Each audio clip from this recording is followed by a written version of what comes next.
At the will reading, my daughter-in-law locked me in the laundry room. Only family is allowed. I don't want you making a scene. The following week, all the assets were sold by the mysterious heir. I'm glad to have you here. Follow my story until the end and comment the city you're watching from, so I can see how far my story has reached. I never thought I'd spend my husband's funeral week locked in a laundry room like some unwanted guest. But there I was, 69 years old, listening through the thin door as my daughter-in-law Serge read Harold's will to what she called the real family. Only family participates. Darla. I don't want you making a scene, she'd said, her Irish accent sharp as broken glass. Then she literally pushed me into the utility room and turned the lock. The humiliation burned worse than the arthritis in my knees as I pressed my ear to the door. 43 years of marriage, and I wasn't considered family enough to hear my own husband's final wishes. I could hear Noel's voice, my only son, agreeing with everything Saoirse said. Mom gets too emotional about these things, he told the lawyer. It's better this way. Too emotional. About my husband's death, about being excluded from decisions that would shape the rest of my life. The lawyer's voice was professional, distant. The primary beneficiary of the Harold Mitchell estate is designated as... There was a pause, papers rustling. The mysterious heir, as specified in the sealed portion of the will. My heart stopped. Mysterious heir? What mysterious heir? When will we know who that is? Saoirse's voice had changed. Sharper now, almost panicked. The identity will be revealed according to Mr. Mitchell's specific timeline and conditions. Until then, the estate remains in trust. I sank onto Harold's old fishing stool, the one he'd used to change light bulbs around the house. My hands were shaking. Harold never mentioned any mysterious heir to me. In 43 years, he'd never kept secrets about money or family matters. Or had he? The voices grew muffled as they moved toward the living room. I caught fragments, something about liquidating assets quickly, about me being provided for in a small apartment somewhere. Saoirse's voice carried the authority now, making decisions about my life like I was already dead. When they finally unlocked the door, I was sitting exactly where Saoirse had left me, hands folded in my lap like an obedient child. She didn't apologize. She didn't even look ashamed. Well, that's settled then, she announced, her pale blue eyes avoiding mine. The house and most assets go to the heir once they're identified. Until then, we'll manage everything. We? I asked quietly. Noel stepped forward, and for a moment I saw my little boy, the one who used to crawl into my lap during thunderstorms. But his eyes were cold now, calculating. Saoirse and I will handle the estate. Mom?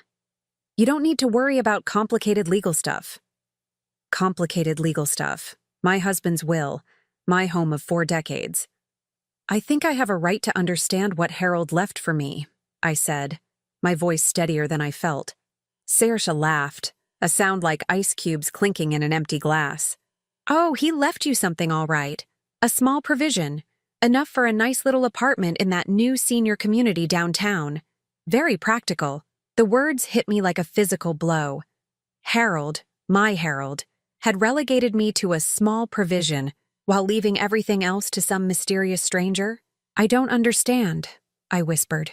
It's simple, Saoirse said, already turning away. Harold was thinking clearly about the future. Young families need resources more than, she gestured vaguely in my direction, more than people in your situation. My situation, being widowed, being 69, being unwanted. That night, alone in the house that might not be mine much longer, I sat in Harold's chair and tried to make sense of it all. The mysterious heir haunted my thoughts. Who could it be? Some distant relative? A charity? Someone Harold felt deserved our life's work more than his own wife. I picked up the photo from our wedding day, both of us so young and full of dreams. Harold's smile was the same one he'd given me just last month when I brought him tea in his workshop. How could that man, my Harold, have planned to cast me aside? But as I sat there in the gathering darkness, too tired to turn on the lights, I realized something else was bothering me. Something about the way Saoirse had handled everything, the way she'd seemed almost prepared, like she'd been expecting this moment, planning for it. The question that would haunt me for weeks was already forming. If Saoirse was so surprised about the mysterious heir, why did she seem to know exactly what to do next? The for sale signs started appearing the very next week. I woke up Tuesday morning to find strangers trampling through my rose garden, measuring the front yard. Saoirse stood on the porch directing them like she owned the place, which apparently she might as well have. "What's happening?" I asked, still in my robe, clutching my coffee cup. "Estate sale preparation," she said without looking at me. "We need to liquidate assets quickly. The mysterious heir situation makes everything complicated, so we're being proactive." Proactive. That was Saoirse's favorite word. It usually meant she was about to make my life more difficult. "But this is my home," I said, hating how small my voice sounded. "Technically, it belongs to the estate now," Noel said, appearing beside his wife. He wouldn't meet my eyes. "We're just trying to protect everyone's interests." "Including mine?" Silence. By Thursday, they'd tagged half the furniture with little white stickers. Harold's antique desk where he'd written me love letters during his business trips, the dining room set we'd bought for our first anniversary, even my grandmother's china, the set Harold had always said would be mine forever. "You can't take everything," I finally said, watching Saoirse label my jewelry box. "We're not taking anything, Darla. We're preparing for the eventual transfer to the rightful heir." She held up my pearl necklace, the one Harold gave me for our 20th anniversary. "These might have significant value. Those are mine. Harold gave them to me." "Actually," she said, consulting a thick folder, "according to the estate inventory, all jewelry acquired during the marriage is considered marital property, which now belongs to the trust." I stared at her. "You've been planning this." "I've been preparing for contingencies. Someone has to be responsible." The way she said responsible made it clear she didn't think I qualified. That evening, I tried calling my old friend Margaret, but the phone line had been disconnected. When I asked Noel about it, he said they were streamlining services to reduce estate expenses. "Use your cell phone," Saoirse suggested helpfully. I didn't have a cell phone. Harold and I had never needed one. By the weekend, I was completely cut off. No phone, no internet, no car. Noel had taken Harold's truck for safekeeping, and my old sedan needed too many repairs to be worth maintaining. I felt like a prisoner in my own home. Sunday morning, I walked to the corner store for groceries, something I hadn't done in years. The owner, Mrs. Chen, seemed surprised to see me. "Darla, I heard about Harold. I'm so sorry." Then she lowered her voice. "Is it true you're selling everything?" "I'm not selling anything," I said. "Saoirse and Noel are handling the estate." Mrs. Chen's expression shifted, became careful. "Oh, well, if you need anything." But I could see it in her eyes. She thought I was losing my mind, talking about my son and daughter-in-law like they were strangers making decisions without me. When I got home, Saoirse was showing the house to a young couple with a baby. She introduced me as Harold's widow, who will be moving to a lovely senior community soon. The woman smiled sympathetically. "It must be hard, downsizing at your age." I wanted to scream that I wasn't downsizing anything, that this was all being done to me, not by me. But what would be the point? Who would believe that a son would treat his mother this way? That night, I lay in bed listening to Saoirse and Noel in the kitchen below, their voices carrying through the old house's thin floors. "The appraisers finished the jewelry today," Saoirse was saying. "More valuable than we thought." "Good. The sooner we get everything liquidated, the better." "What about her?" A pause. Then Noel's voice, harder than I'd ever heard it. "She'll adjust. She always does." She'll adjust. Like I was a piece of furniture being moved to storage. I pulled the covers over my head, but I couldn't block out the sound of my own son talking about me like I was already gone. The mysterious heir had become a convenient excuse for them to take everything that mattered to me. But lying there in the darkness, I started to wonder about the timing of it all. How had Saoirse known exactly what papers to file, which lawyers to call, how to freeze accounts so quickly? And why, if they were truly surprised by the mysterious heir clause, Did they seem so confident about what would happen next? Something wasn't right. Harold had been sick for months before he died. Plenty of time for conversations I wasn't part of. But conversations with whom? And about what? The questions multiplied in the dark, each one more unsettling than the last. 3 weeks after Harold's funeral, I found the first clue by accident. I was cleaning out Harold's workshop, one of the few places Saoirse hadn't invaded yet, when I knocked over his old toolbox. Screws and washers scattered across the concrete floor, and underneath them, a manila envelope I'd never seen before. My name was written on it in Harold's careful handwriting. For Darla, open only if something happens to me. My hands shook as I tore it open. Inside was a business card for a lawyer I didn't recognize, Thomas Brennan. Estate planning, and a handwritten note. Darla, if you're reading this, ask Tom about the Sunflower Trust. You are not what they'll tell you that you are. I made sure of that. All my love, H. The Sunflower Trust. Harold used to call me his sunflower because I always turned toward the light, even in dark times. I stared at the note until the words blurred. Harold had planned for something to happen to him. He'd created some kind of trust, and he'd hidden it from everyone, including me. But why the secrecy? I tucked the envelope into my coat pocket and walked back to the house, my mind racing. Saoirse was in the kitchen, talking on her phone in rapid Irish to someone, her voice agitated. She switched to English when she saw me. "The buyers want to close by next month," she said to whoever was on the other end. "We need to finalize everything before complications arise." Complications. Was I the complication? That evening, I waited until Noel and Saoirse went to bed, then crept down to Harold's old desk. Saoirse had been through most of the papers, but she'd left his address book. I found Thomas Brennan's office number and memorized it. The next morning, I told them I was walking to the grocery store. Instead, I walked 12 blocks to a payphone outside the old drugstore downtown. My arthritic fingers fumbled with the coins as I dialed. Brennan Law Office. This is Darla Mitchell. I think my husband Harold was your client? A pause. Mrs. Mitchell? Yes, I've been wondering when you'd call. Can you come in today? An hour later, I sat in Thomas Brennan's small office, clutching Harold's note. He was younger than I'd expected, maybe 50, with kind eyes behind wire-rimmed glasses. "Harold came to see me 8 months ago," he said gently. He was very specific about his instructions. He said if anything happened to him, his family might try to complicate things for you. What kind of complications? Thomas opened a file cabinet and pulled out a thick folder. Harold created the Sunflower Trust specifically to protect you. He was quite concerned about your daughter-in-law's influence over your son. My heart stopped. He knew? He knew Saoirse had been pressuring Noel to consider your future finances. Harold overheard conversations about senior communities, about liquidating assets for the family's benefit. He wanted to make sure you'd be taken care of. I thought about all those evenings when Harold would disappear to his workshop after dinner, claiming he needed to fix something. Had he been planning this instead? The will that was read at your house, Thomas continued, that was the public will. Harold filed a separate sealed trust document that supersedes it. You, Mrs. Mitchell, are the mysterious heir. The room spun. I'm what?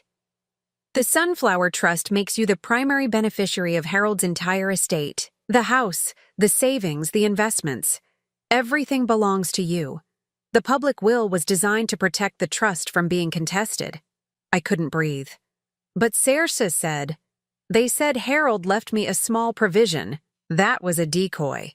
Harold suspected they might try to manipulate the situation, so he created a paper trail that would make them think they were in control while the real assets were safely protected for you. I stared at him, my mind reeling.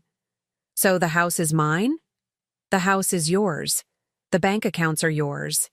Even the items they've been cataloging and preparing to sell, all yours.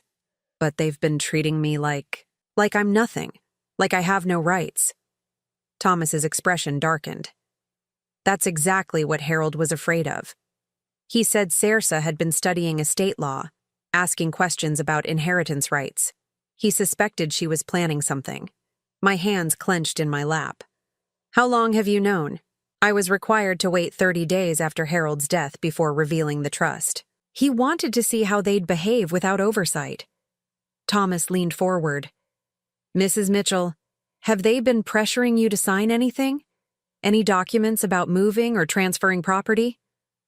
I thought about the papers Saoirse kept bringing me, always when I was tired or upset. Guardianship papers, I whispered.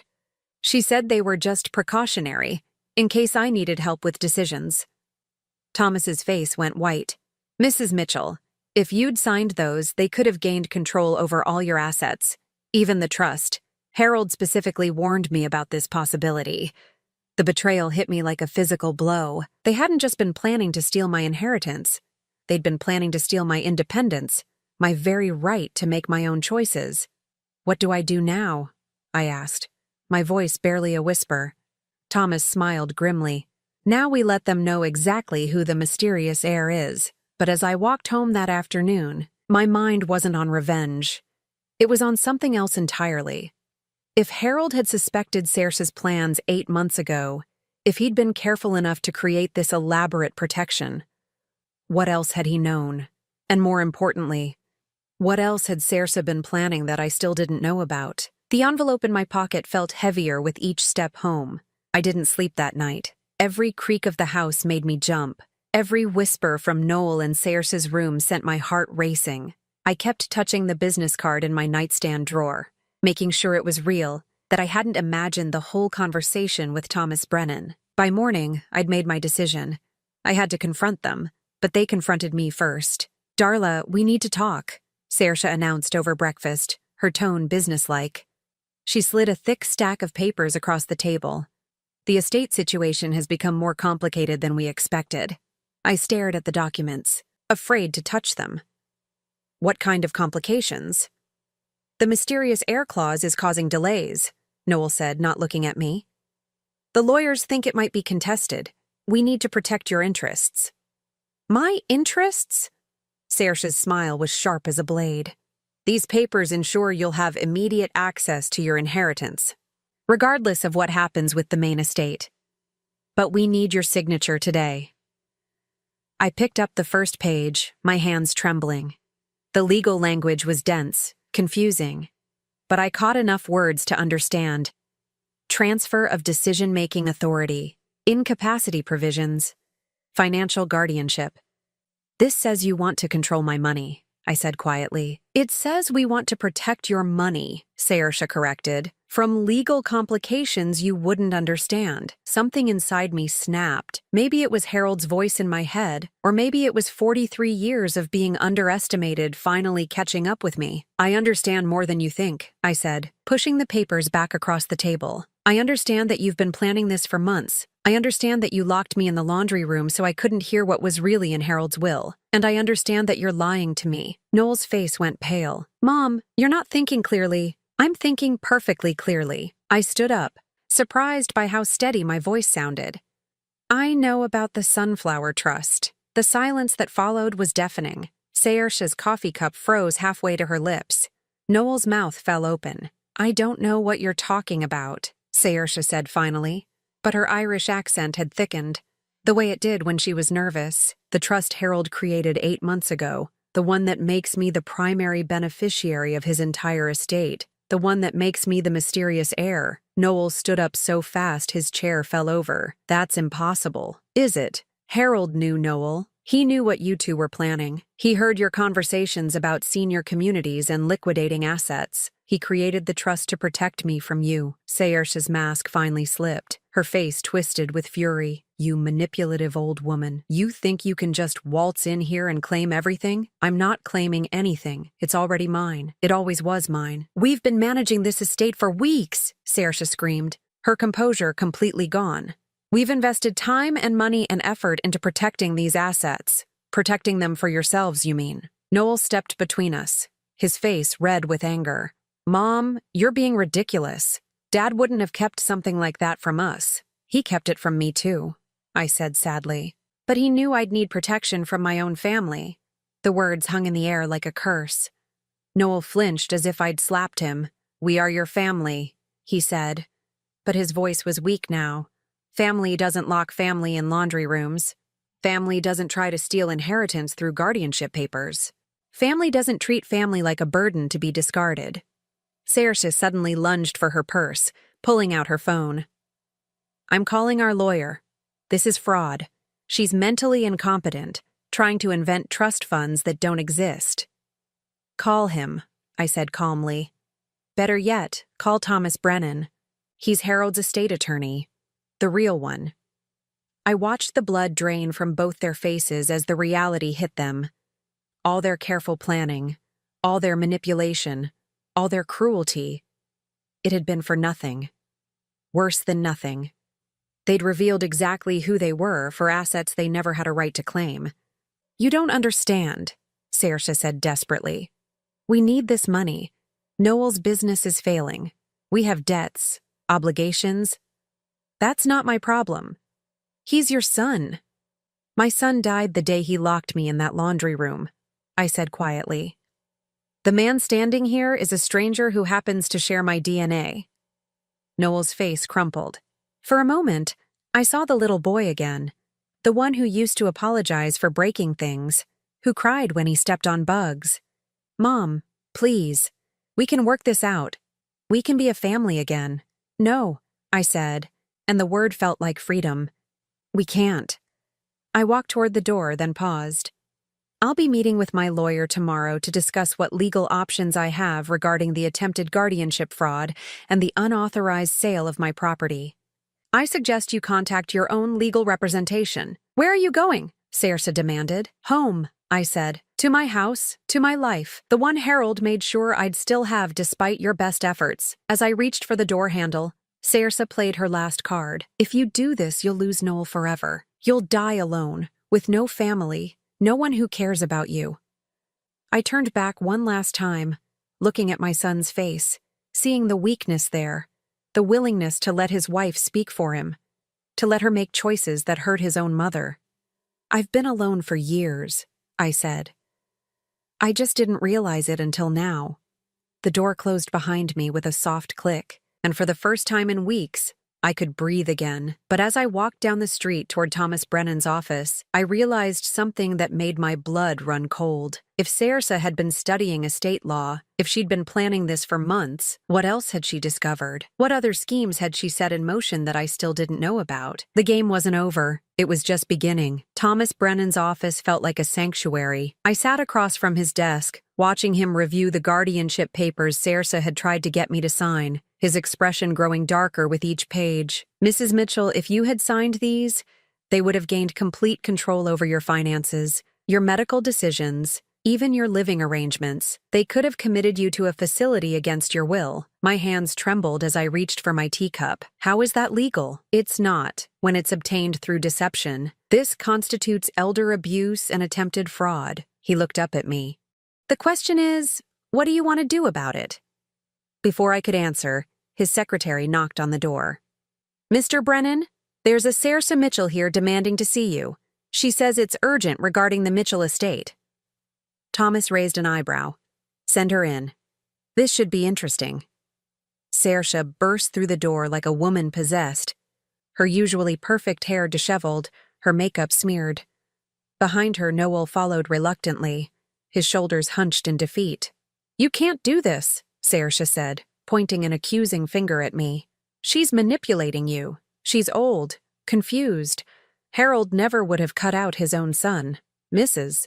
Mitchell, Thomas said calmly. I'm afraid you're mistaken. Harold was very clear about his intentions. He specifically mentioned his concerns about your behavior toward his wife. Saoirse's face went white. What concerns? Thomas opened Harold's file. Let me read you something Harold wrote in his own hand. Saoirse has been pressuring Noel to convince me to put Darla in a home. She's been researching my financial assets and asking questions about my will. I'm afraid she's planning to isolate Darla and take control of our estate after I'm gone. The silence in the room was deafening. I watched my son's face as the reality of his wife's manipulation became clear. For the first time in years, I saw shame in his eyes. That's not true, Saoirse whispered, but her voice lacked conviction. Harold also documented several conversations he overheard. Thomas continued. including one where you told Noel that, quote, "The old woman won't live forever, and when she's gone, we'll inherit everything anyway. We just need to speed up the process." Noel stepped back from his wife as if she were radioactive. "Saoirse, tell me you didn't say that." She looked trapped, desperate. "You don't understand. We have debts. Your business is failing. We needed options. You needed my mother to die?" Noel's voice was barely a whisper. "I never said that." "You said we needed to speed up the process," Thomas read from Harold's notes. "What process would that be, Mrs. Mitchell?" Saoirse's composure finally shattered completely. "She doesn't deserve it. She's just one old woman. We have children to think about, a future to build. She's lived her life already." The cruelty in her voice was breathtaking. I had known she disliked me, but this was pure hatred, cold and calculating. Noel sank into a chair, his head in his hands. "Oh God, what have we done?" "We?" Saoirse turned on him viciously. "This was our plan, Noel. Don't pretend you weren't part of it. I thought we were just helping Mom transition to a smaller place. I didn't know you were planning to—" He couldn't finish the sentence. "To what?" I asked quietly. "What else were you planning, Saoirse?" She glared at me with pure venom. "You want to know? Fine. I've been putting sleeping pills in your evening tea for weeks, making you seem more confused, more fragile. I've been telling your neighbors you're showing signs of dementia. I've been setting up a perfect case for incompetency." The room spun around me. The exhaustion I'd been feeling, the mental fog, the way I'd been second-guessing myself. It hadn't been grief or age. It had been poison. "You've been drugging me?" "Just mild sedatives. Nothing that would really hurt you."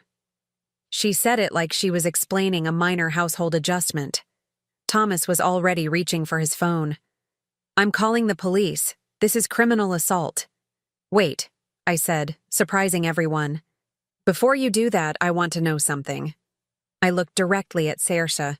"The mysterious air clause, you knew about it, didn't you?" Her silence was answer enough. "Harold told you, didn't he? He tested you, wanted to see what you'd do if you thought someone else was inheriting everything." Saoirse's laugh was bitter, broken. "He called me into his workshop a week before he died. Said he'd changed his will. That there was a mysterious heir who would inherit everything. He wanted to see if I'd still take care of you out of the goodness of my heart. And instead, you decided to steal what you thought was my small inheritance and try to gain control over me completely. I decided to be practical. Harold was a fool, giving everything to some stranger while his real family struggled." "I am his real family," I said firmly. "I was his wife for 43 years. "You're nothing," Saoirse screamed. "You're a pathetic old woman who wasted her life playing house while real people built real futures." The mask was completely off now, revealing the calculating predator underneath. Even Noel was staring at his wife in horror. "Thomas," I said calmly, "please call the police. I want to press charges for elder abuse, attempted fraud, and assault." "No!" Saoirse lunged toward me, but Thomas stepped between us. "Mrs. Mitchell, I strongly advise you to leave now and contact your own attorney." As Thomas made the call, I looked at Noel one last time, my son, who had chosen this woman over his own mother, who had been weak enough to let her poison me, manipulate me, try to steal my independence. "I loved you," I told him simply. "I would have given you anything you needed, helped you through any crisis. All you had to do was ask." Tears streamed down his face. "Mom, I'm sorry. I didn't know she was—" "Yes, you did," I said sadly. "Maybe not all of it, but you knew enough. You knew she hated me, and you chose her anyway. You knew I was being treated badly, and you let it happen. Can we fix this? Can we start over?" I stood up, feeling stronger than I had in months. The fog in my mind was already clearing as the drugs worked out of my system. "Some things can't be fixed, Noel. Some betrayals are too deep." As the police sirens grew louder outside, I realized that Harold's final gift hadn't just been financial security. It had been the truth about who truly loved me and who had been using me. The revelation was devastating, but it was also liberating. For the first time in years, I knew exactly where I stood. 6 months later, I was sitting in my garden watching the sunflowers Harold had planted bloom for the first time since his death. The police had arrested Saoirse for elder abuse and attempted fraud. The charges were serious enough that she'd accepted a plea deal rather than risk trial. Noel had filed for divorce within weeks of her arrest. He'd come to see me once, broken and ashamed, begging for forgiveness. I'd given it to him. Forgiveness was for my peace, not his. But I'd also made it clear that forgiveness didn't mean reconciliation. Some bridges burned so completely that rebuilding them would require tearing down everything that came after, I'd told him. I've built a new life now, one where I'm not afraid, not diminished, not invisible. He'd cried then, understanding finally that his choices had consequences that stretched beyond his marriage. The house felt different now that it was officially, legally, indisputably mine. Thomas had helped me understand every detail of Harold's trust. My husband had been more clever than I'd ever imagined, protecting not just my inheritance, but my dignity, my autonomy, my right to live my remaining years on my own terms. I'd found his journal in the workshop, hidden behind his old tools. Page after page of observations about Saoirse's behavior, documentation of her attempts to isolate me, records of conversations she'd had with Noel about my deteriorating condition. Harold had seen everything, planned for everything. But the most precious entry was the last one, written just days before he died. Darla doesn't know how strong she is. She spent 43 years being my partner, taking care of everyone else, putting herself last. If something happens to me, she'll discover she's been a warrior all along. The Sunflower Trust will give her the resources, but she'll provide the courage. I have no doubt she'll bloom again. I'd cried reading those words, not from sadness, but from recognition. He'd seen in me what I was only now seeing in myself. The doorbell rang, interrupting my thoughts. Through the window, I saw Mrs. Chen from the corner store holding a covered dish. "I brought you some of my famous dumplings," she said when I opened the door. "And I wanted to apologize for before, when all that trouble was happening. I should have trusted my instincts about you." "What instincts?" "That you were being mistreated. I could see it in your eyes. But I thought family business wasn't my business. I was wrong." I invited her in for tea, and she stayed for 2 hours, sharing stories about her own family struggles, her own moments of having to choose between keeping peace and standing up for herself. By the time she left, I realized I hadn't just gained vindication, I'd gained a friend. The invitations started coming after that. Neighbors I'd barely spoken to in years began including me in their activities. The local book club invited me to join. The community garden asked if I'd help teach their sunflower cultivation class. It wasn't pity, it was respect. Word had gotten around about what had happened, and instead of seeing me as a victim, people saw me as someone who'd fought back and won. The story had stripped away the careful facade Saoirse had constructed, revealing the truth not just about her, but about me. I wasn't the confused, fragile old woman she'd tried to paint me as. I was a 69-year-old woman who'd survived 4 decades of marriage, raised a child, worked part-time jobs to help support her family, and managed a household with competence and grace.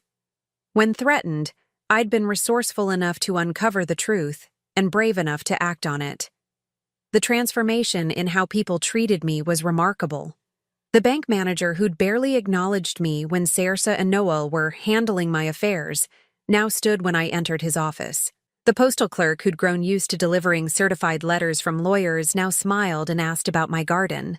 But the most significant change was in how I treated myself. I'd started taking art classes at the community center, something I'd always wanted to do but never had time for.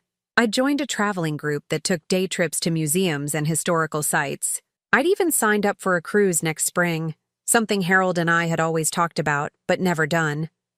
Every choice was mine. Every decision was mine. Every day was mine. Last week, I'd received a letter from Noel. He was in therapy, he wrote, trying to understand how he'd allowed himself to be manipulated into betraying his own mother. He'd gotten a job in another state, was starting over. He didn't ask to see me, didn't ask for money, didn't ask for anything except my knowledge that he was trying to become better. I'd read the letter twice, then filed it away. Perhaps someday we'd find a way to have some kind of relationship again. Perhaps not. Either way, my happiness no longer depended on his choices. This evening, as I watered Harold's sunflowers in the golden light of sunset, I thought about the mysterious heir who'd caused so much trouble. She'd turned out to be exactly who she should have been. A woman who'd spent her life earning love, loyalty, and security through genuine care and commitment. Harold's final gift hadn't just been financial. It had been the revelation of my own strength, my own worth, my own right to a life lived on my own terms. The sunflowers turned toward the dying light, just as I'd learned to turn toward joy instead of obligation, toward peace instead of conflict, toward the future instead of the painful past. At 69, I'd finally learned the most important lesson of all. The person whose approval I needed most was my own.